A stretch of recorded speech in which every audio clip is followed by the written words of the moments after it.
Hello, everyone. Today is Monday, January 24th, 2022.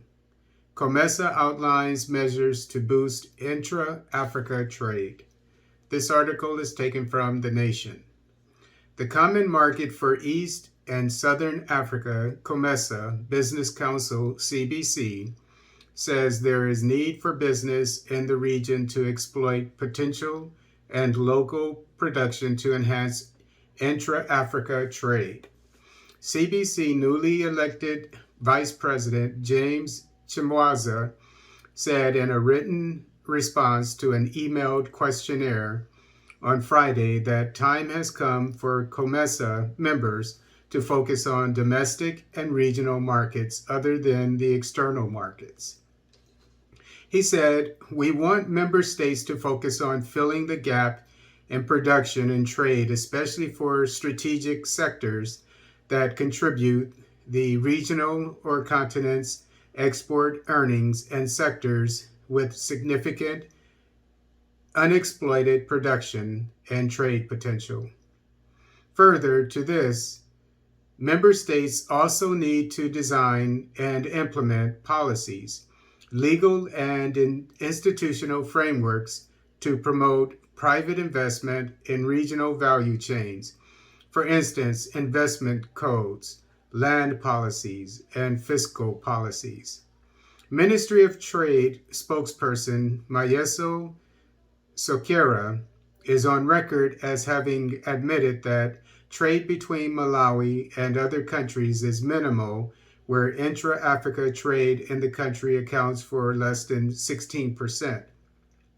Due to poor infrastructure, weak connectivity, low production capacity, and overdependence on primary commodities. Malawi University of Business and Applied Sciences economics lecturer Bichani Chirini notes that trade is minimal between Malawi and other countries due to the low export space. CBC is a business member organization and regional apex body of the private sector and business community in the 21 COMESA member states, which seeks to improve the competitiveness and deepen the participation of the private sector in regional and global trade. And what I get from this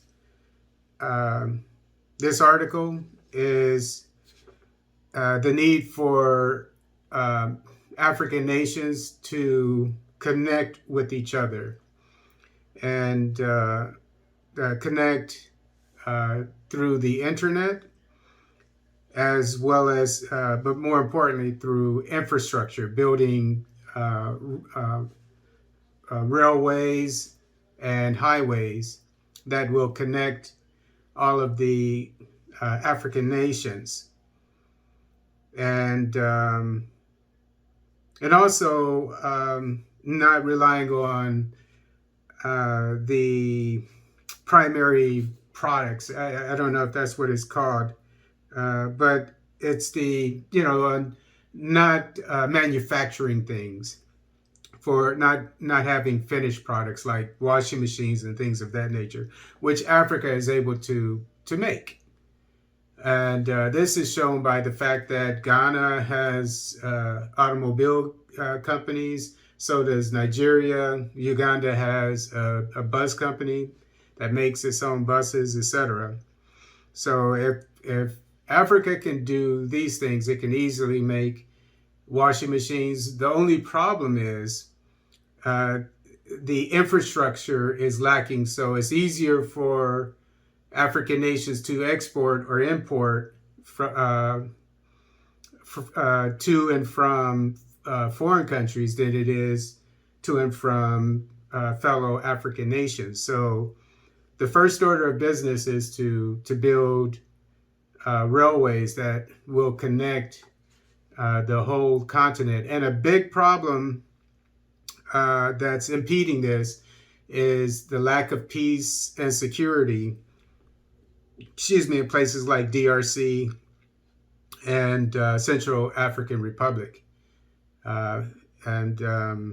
So once we get railways through these countries, it'll be easy for all of the other African nations to connect with each other. But Africa has, Sub-Saharan Africa has 1 billion people roughly. That's more than enough people to serve as a market. Africa eventually will not need to export to the outside world. Africa has a large enough market and will have a much larger market in the years to come because of its high birth rate. So Africa needs to stop worrying about exporting to other countries. We need to build roads, railways, etc., so we can trade with each other.